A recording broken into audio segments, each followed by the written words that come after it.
Hey, how are you? Yep.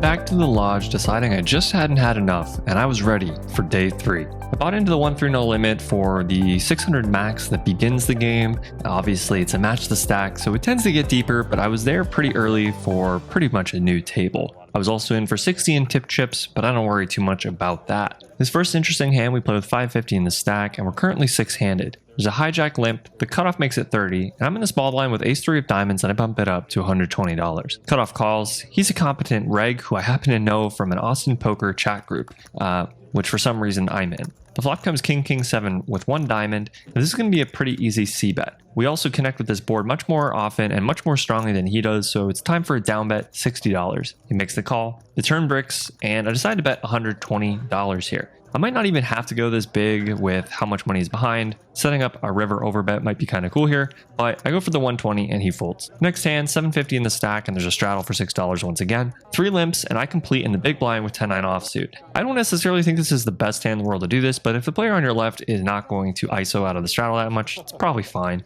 Flop comes out 7-6-3, all diamonds. I don't really recommend this play at all, but I lead for $20. The straddler calls, who's a player I played on the live stream, Russ. He's a pretty good player, and when he calls with players behind, he definitely has something. The turn is the 6 of clubs, and I lead for 65, wanting to continue the story, and not really having a better plan than I want to win this pot. The river's a 5, brings in a straight, which I could realistically have at some frequency. I also make some boats here, and I just generally have a lot of flushes in range. With the 10 of diamonds, I block some of his weaker flushes as well. So I decided to lead for $240, overbetting and trying to put max pressure on any of his 1 pair or 2 pair type holdings. I guess he could also have trips or a boat here as well, but I didn't get this far to give up. He tanks forever. I mean, really, like, we can watch the whole thing. It's still going to be going even if it's sped up. He super tank calls with 9-5 of diamonds, and I promptly lose my shit. All jokes aside, I do think this is a tough spot for him, and it really goes to show how good player against good player, even when you pick kind of weird combos like this,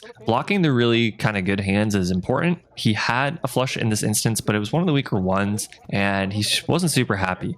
Anyway, we're rebuying for 300 after bluffing into Russ, and we're on to the literal next hand with 800 in the stack. There's a straddle to $6, and I open with king 10 offsuit in the small blind. Somehow it folded around to 25. The big blind and the straddle both call, and the flop comes out 10-7-6 rainbow. I could bet this flop at a pretty high frequency with this hand, but here I decide to check because we're multi-way and because the board is so coordinated. I check, big blind checks, straddle bets 50, and I have a very easy call. The big blind folds, so we go heads up to the turn, which is a king. I don't think this is a card I should be leading since I don't hit it all that often, even though I do with this hand. I check, and he just checks it back. The river's a 4, and at this point, our hand is just super strong. This 4 doesn't complete any additional straights or anything weird like that, so I go for a bit of a large bet here, $200. He calls, and my hand is good. Nice to be moving in the right direction again. 1.1k in the stack now. The straddle on for 6. Under the gun in middle position limp, and I have king 8 of diamonds in the big blind and complete. Maybe not the best hand, but probably better than 10-9 off. The straddler checks, and the flop comes king 9 deuce, 2-tone. I don't think we should be betting here with any of the super weak kings in our range, so I decide to check. Middle position bets 15. I call, and the straddler also calls. Turn is the deuce of hearts. Checks the middle position once again, who bets 15 once again. At this point, I figured he would have a ton of draws just because of his sizing. Seems like he's trying to set his price here, so I bump it up to 60. I also think he may have some second pair type hands here, so I don't really mind this at all. Middle position calls. The river's a 7 of diamonds. I check to give him a little rope to maybe bet with some of those missed draws, of which there are seemingly infinite. He does take the bait and bet 65. I make the call, very confident, and he has king 10 off. So a little bit of a misread there. He just had a weak kicker and wanted to keep me in the pot. Success for him. There's a $15 bomb pot, which means that everybody puts in that amount pre-flop. We go straight to a flop, and everybody's range is wide.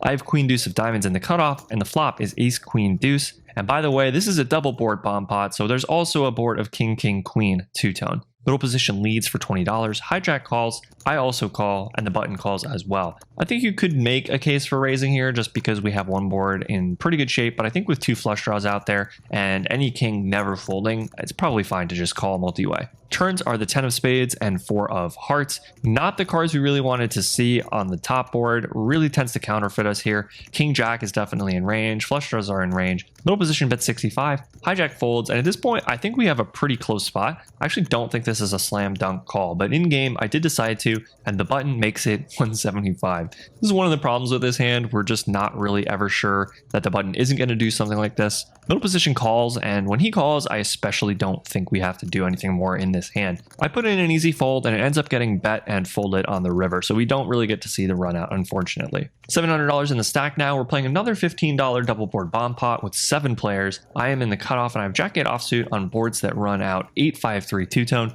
and Jack 9-6 rainbow. Not the worst spot to have. We have top pair on both boards. Hijack makes it 70. I call, and the button calls as well. Some of the same problems that we have here are the ones that we had in the previous hand, but I'm not fully perturbed yet. The turns are the 6 of spades and 9 of hearts, and the hijack makes it 125. I call once again, and the button jams 261. Hijack calls, and now I'm in a super weird spot. Obviously, it's not a whole lot more to call, but it's hard to see us being good here all that often. I'm not really sure what I'm supposed to do here, so I just make the call. The rivers are an offsuit queen and a deuce. Not really the best thing that can go on here, and I end up losing this hand when it checks through. We decide to rebuy for 500 more, and I'm not super happy. In this hand, I throw out a 3-bet with pocket jacks, and we get 1 caller. The flop comes deuce, deuce, deuce, and we down bet. He jams for about 250, and it ends up being a pretty easy call, which we do. Ace king of diamonds is his hand, and we win on 2 bricks. Then we get pocket kings, and we managed to get it in for $900 against pocket kings, and we find that 5-bet jam with the kings, and he actually ends up having a sweat with a 2-diamond board, but he does not get there. We just chop it up. In this hand, I don't believe I have footage, so I'm sorry about that, but I wanted to include this one. There's a straddle for $6, a double straddle for 12, and I'm in the big blind with queen 10 offsuit, and again, somehow in Texas, mind you, it folds around to me. I bump it up to $40, and both of the straddlers call, and the flop comes the beautiful queen, queen 7 rainbow. This is probably one of the worst queen X that I would raise here, so I decide to check for a little bit of deception and pot control. I don't necessarily want to be getting all of the money in on this board. Turn is a 4, I bet $65, and the double straddler calls. The river is a 3, I bet 185, and now the double straddle makes it 425. It's certainly a weird spot, and it seems like we could be beat by a lot of hands. However, he could potentially raise worse hands for value, and who knows? It's Texas. I make the call, and he just mugs, so we take this one down. 1.6k in the stack now, building it slowly back up. Early position limps, middle position makes it 30, and I'm on the button with pocket jacks, and I cold 4 to 110. Middle position calls, and the flop comes a beautiful Jack 6-3 rainbow. He checks, and I decide to put it on a down bet of $75. I wouldn't mind checking this out of position, but I'd much rather bet it in position, although I could definitely go smaller. The turn is a 6, and he check folds to a $220 bet. Kind of unfortunate to only get 1 call here, but when we have the board so locked up, it doesn't shock me. We could certainly also just check this back given our hand is so invulnerable, but I figured if he ever has a 6, I want to maximize. On to the next hand. 2k in the stack and a bomb pot for $15 8-handed. I have queen jack. The boards are king 9-3, jack 4-3. I have the jack of clubs. On the flop, the big blind leads for $85, and I decide to make the call with my gutter and top pair. On a turn 10 and 5, he leads for 175, and I call once again. Obviously, we make the straight on one board and a sort of weak top pair on the other board. On a river 8 and 8, he checks, and I go for 375, trying to milk him if he has maybe 2 pair on one board and just 1 pair on the other board, but he just folds. In this next hand, 2.2k in the stack, we're playing with a $6 straddle once again. I'm in the cutoff with jack 9 of hearts, and I bump it up to 20. The button calls and the big blind calls, so we go 3 ways to a flop of ace 9-6. Second pair here. Checks all the way around to the button. I don't think there's a need to c-bet here, and he bets 25. The other player folds, and I make the call very happily. Turn is the jack of spades. 2 flush draws on board. I check. The button bets 80, and at this point, I wake up and put in a raise to 280, trying to get value from an ace. The river is a 4. I waffle between all my options, thinking that there is a case for checking here, letting him bluff miss draws, but also that I don't want to miss any value against an ace. I bet 340, a kind of catch-all size, and he just folds. Should have checked. 2.5k in the stack, and you can tell that the action is getting a little bit crazy because this hand we're playing 1, 3, 6, 12, 25. It's probably not going to be all that possible to notate this on the graphics that I have. So just bear with me here. It's 1, 3, 6, 12, 25. Try to keep up. I limp ace jack in the first straddle because the guy in the third straddle has been doing a lot of attacks versus limps, and well, there's 3 straddles in play. The double straddle calls and the triple straddle checks. The flop comes 7-4 deuce rainbow, and while I might have a very slight range advantage when I play this way, I don't think it's enough to bet multi-way, so I check, and it checks through. Turn is a deuce of clubs. I check thinking the ace high will be good here at a pretty high frequency. The double straddle makes it 60, triple straddle folds, and I make the call. Again, ace high is probably good. River's a king. I check. He bets 85, and at this point I kind of just shrug because he's a good player, capable of bluffing here, but he may also be capable of thin value betting. I saw I put in the call, and he has 10-7 offsuit. Ace jack. No, you're good.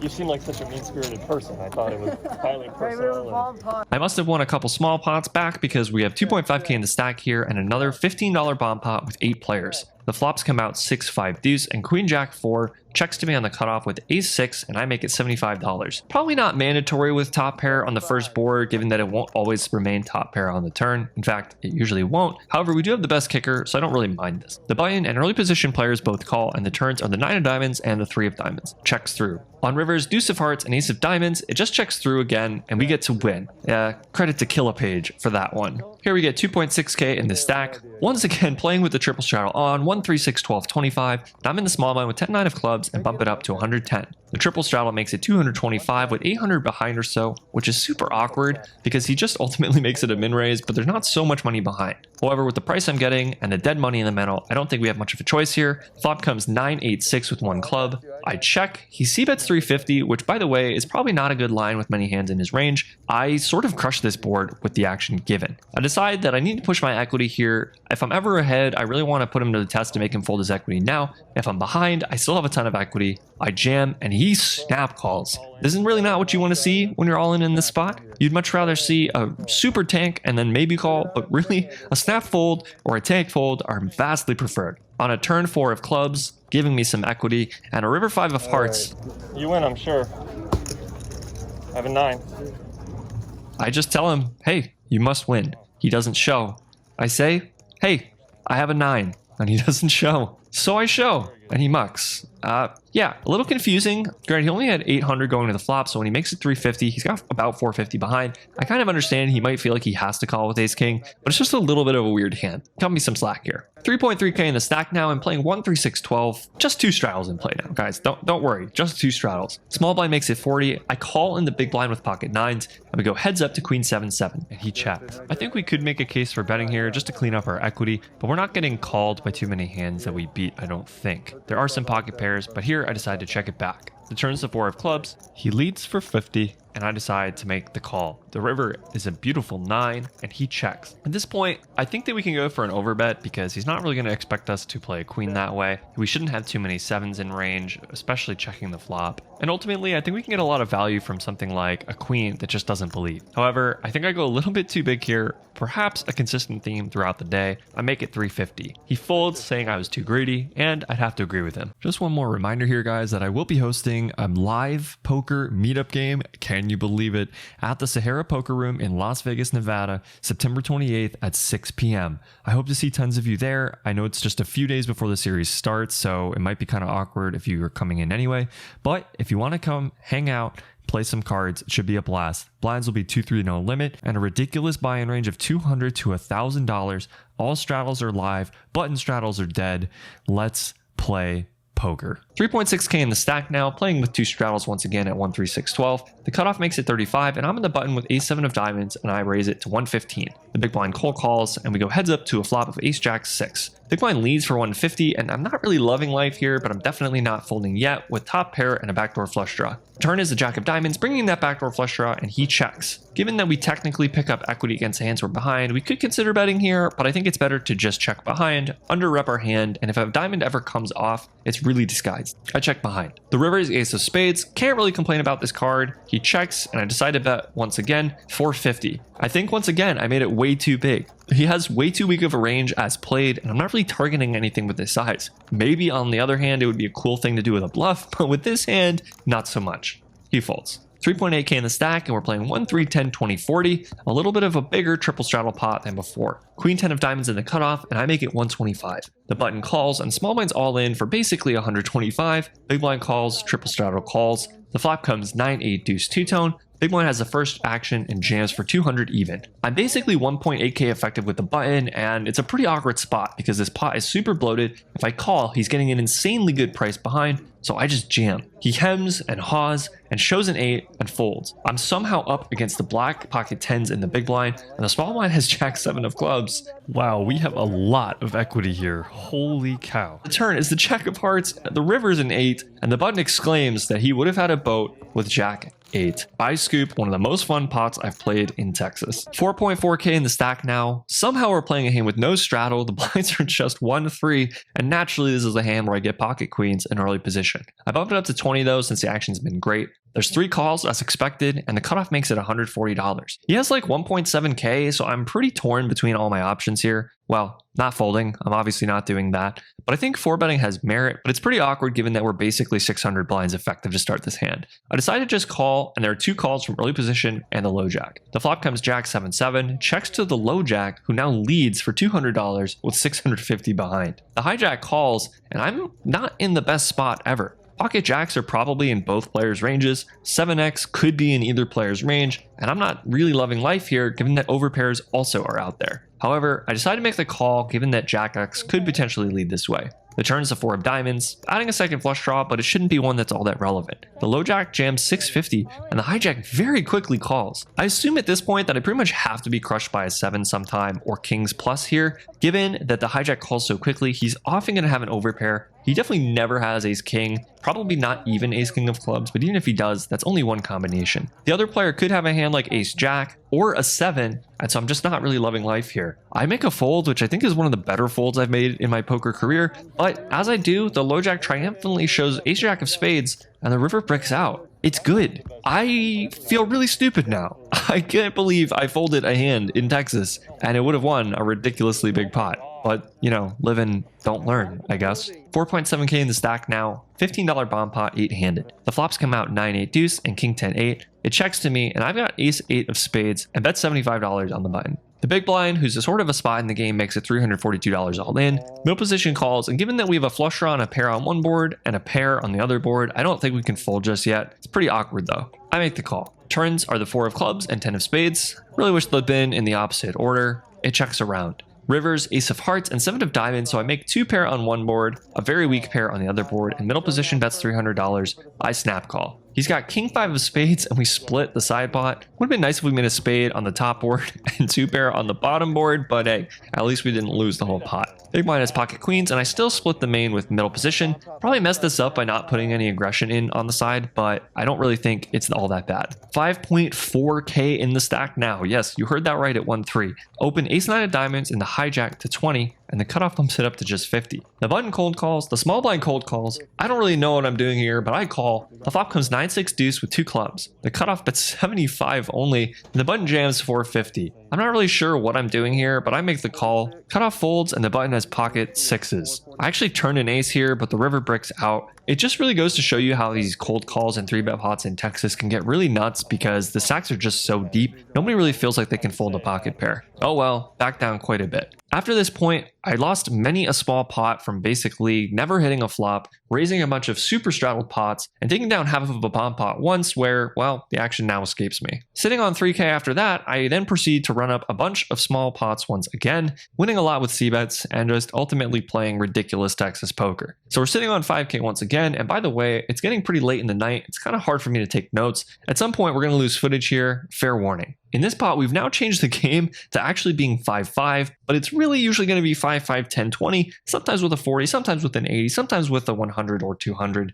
Yeah, no big deal. Just your casual 1-3 game in Texas that turns it to a 5-5, 10, 20, 50, 100, 200 sometimes. But this hand, there's a $40 triple straddle in play, and there's a limp. I have ace king in middle position, and I bump it up to 200. Very happy with my spot. The triple straddle calls, and he's pretty much a whale. Let's just call it like it is. He's a very recreational player. The flop comes ace queen 5 with 2 hearts. He checks. I c-bet 200, and he calls. The turn is a jack, and he checks. Against a lot of players, this might be a spot to slow down. Ace queen and ace jack are out there. Maybe he can still play ace 5 or pocket 5s, but at this point, I think he can call with pretty much any ace. I throw out a bet of 600, and he calls. The river's a 9, and I have to decide whether I can go thin here against ace 10, ace 8, and similar types hands. I decide, yes I can, I make it 1.2k, and he snap calls, flipping over jack 9.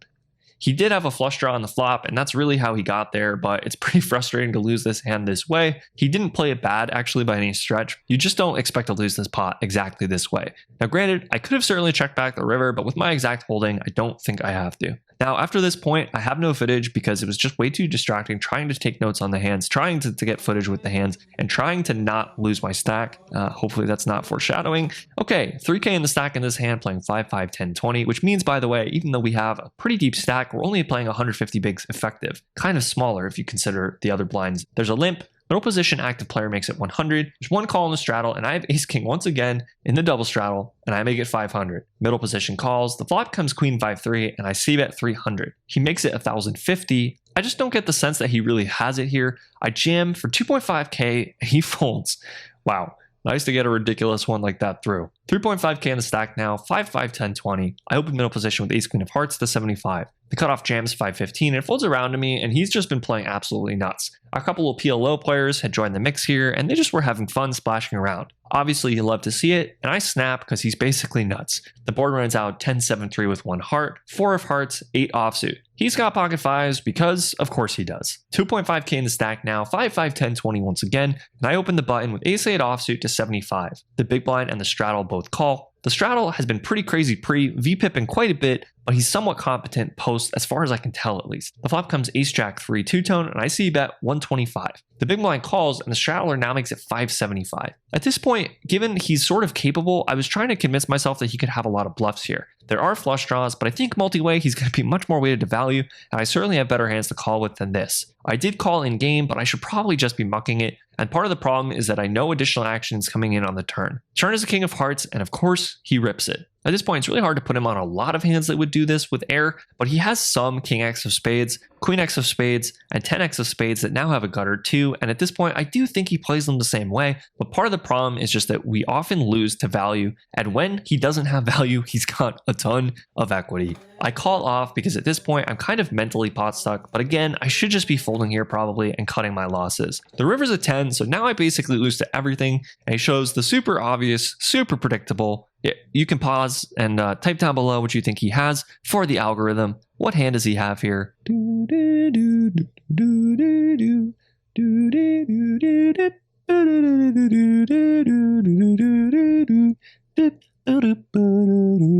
He has the mega obvious ace jack. Now, for a guy pushing every single straddle, I was pretty surprised he had so little 3-bet in him. I thought for sure if he had value, it would be pocket 3s or ace 3, but c'est la vie. So somehow I got into this game for 1400 plus 60 in tip chips. I ran all the way up to something like 5 or 5.5k, nearly cashed out, but the game got so good and so crazy and so deep stacked that I just couldn't resist. We were also playing until about 4 or 5 in the morning on a day when I'd already played a lot of poker early in the day. I probably should have gone home a couple of times. This became a good lesson in balancing how good the game is with your ability to actually perform in it. I ended up making a big misstep and it cost me the max. The nice thing is, because I wasn't in for so much money, I only booked a roughly $1,500 loss on the day. But hey, nobody likes to lose $1,500. If you'd like to see me maybe win or lose another $1,500 to $5,000 in the next session, don't forget to check out this next video, and I'll see you soon.